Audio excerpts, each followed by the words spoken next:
everyone, my name is Katia, and today I'm going to show you how to crochet these spider necklaces. They're very easy to do. It's a perfect scrap yarn project. So let's get to it and create something great. For this project, I'm using number 4 medium weight yarn. You can use any kind of yarn you want, just adjust your hook size. You're also going to need scissors and a tapestry needle and a 4mm crochet hook. We're going to start with the magic ring, and the way I work on my magic ring is I wrap my yarn around my 2 fingers, crisscross it like so, and hold it with my other finger. Go into your first circle, pick up a loop, and then go into your working yarn and chain 1. We're going to work 8 single crochets into our magic ring.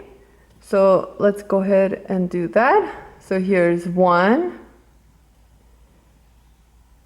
2, 3, 4, 5,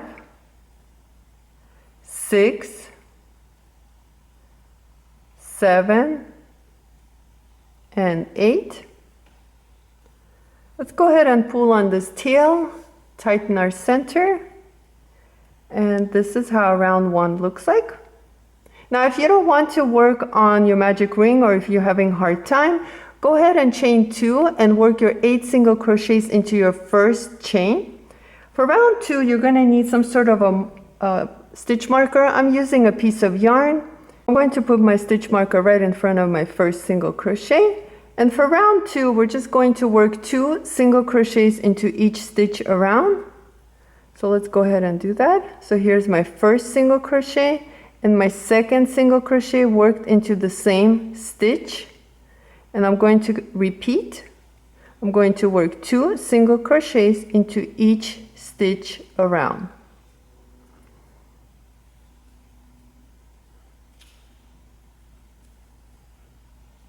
So like that, I'm going to continue on. At the end of round 2, you should have 16 single crochets.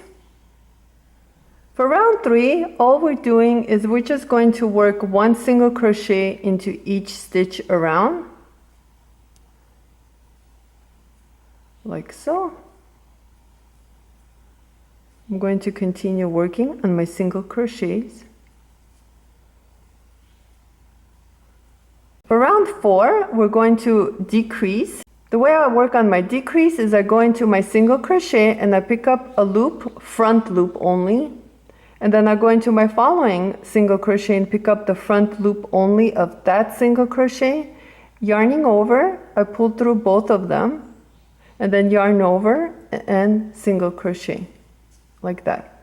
So front loops again, yarn over, pull through both loops, and then single crochet, like that.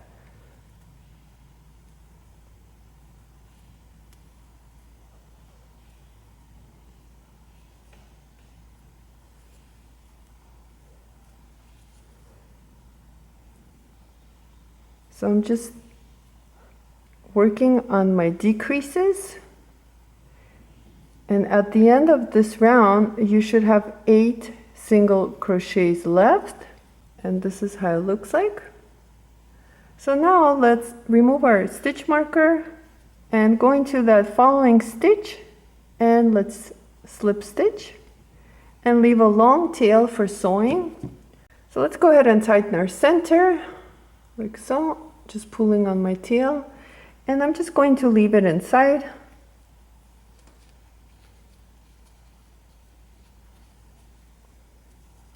Like that. And let's go ahead and work on this opening.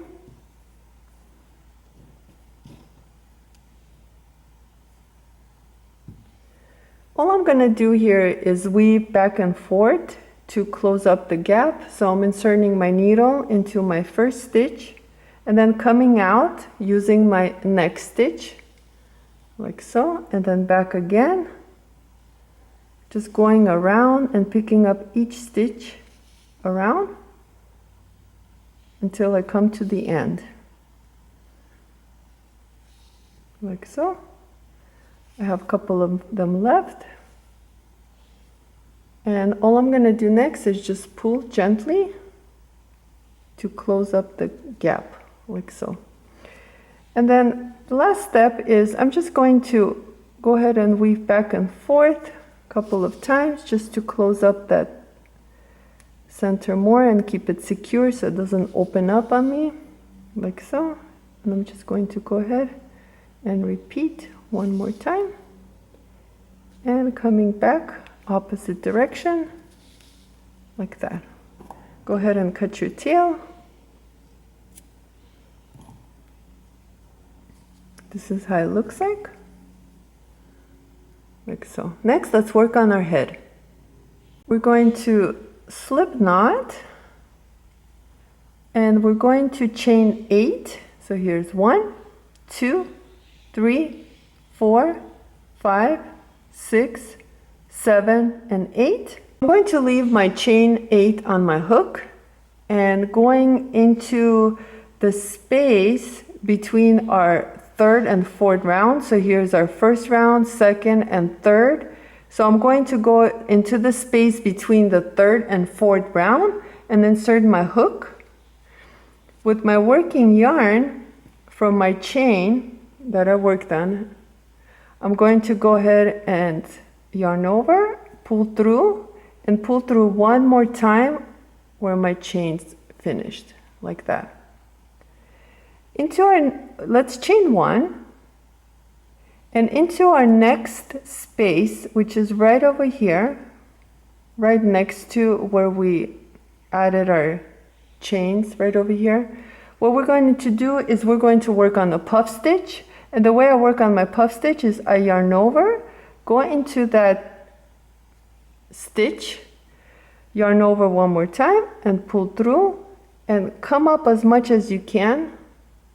And then yarn over, go back into that same space, yarn over again, and pull up as high as you can go. And again, let's repeat 2 more times. So yarn over, go into that space, yarn over again, and pull up a loop. You might get a little bit tight, but try your best, like that.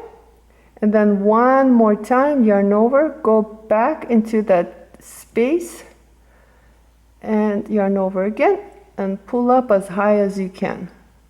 So I have 1, 2, 3, 4, 5, 6, 7, 8, 9 loops. If you have less, if you can't do more than what I did, it's okay. You can have a smaller head on your spider.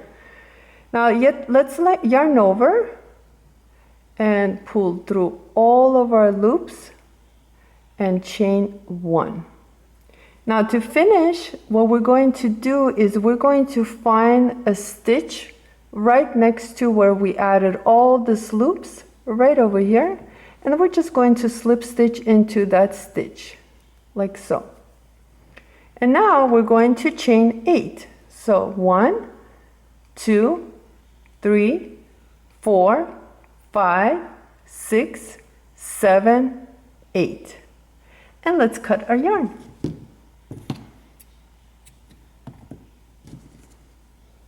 Let's fasten off. So what we need to do next is tighten our arms as much as we can and cut our little tails, like so. What I like to do is I like to go ahead and tie a knot right underneath my spider, like that. I feel like it gives it a better look, but you can leave it the way it was. It's your choice here. You can play with the arms and see how you like them. So next step is we're going to go ahead and add the next part of the legs, and I'll show you how that's done. We're going to slip knot to start, and we're going to chain 18. So here's 1, 2, 3, 4, 5, 6, 7, 8, 9, 10, 11, 12, 13, 14, 15, 16, 17, and 18. Let's go ahead and cut our yarn. And tighten them as tight as you can. Now once again, you can make your legs longer if you want. It's up to you. I'm going to go ahead and trim my tails off. We're going to insert our hook between our third and fourth row. So here's our first, second, and third. So anywhere between the fourth and the third, somewhere over here, we're going to insert a hook right there and come out from the other side, like so.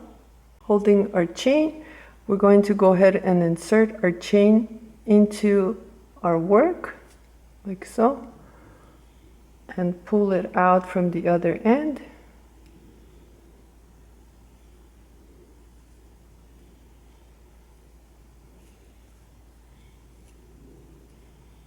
Might be a little bit difficult, but try your best here. Take your time. Like that. So here's our next set of legs. And once again, we're going to repeat, but this time we're going to chain 20.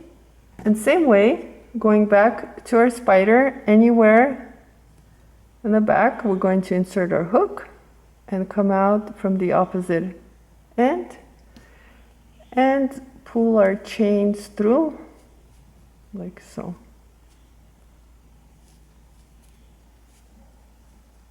And this is how it looks like.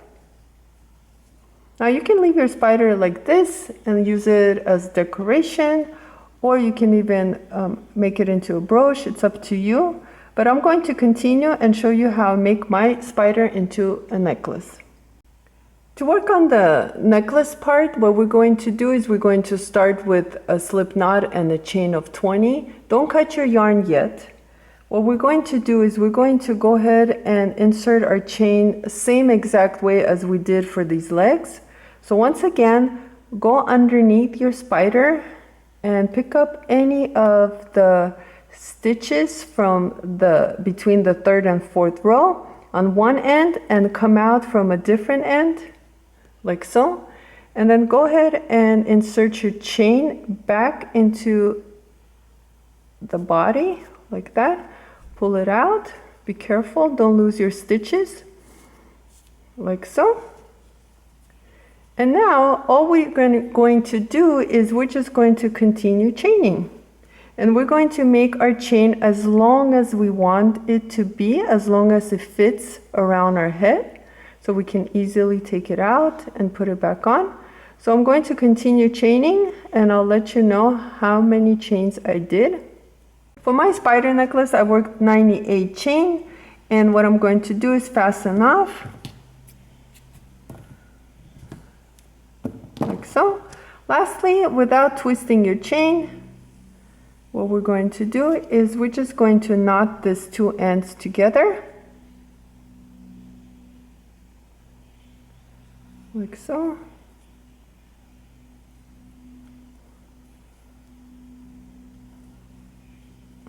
I'm going to add a couple more.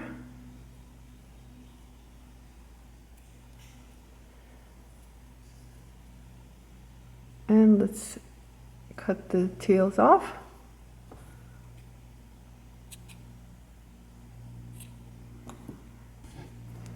And here's your spider necklace. Thank you so much for watching this video. Please like and subscribe, and I'll see you next time.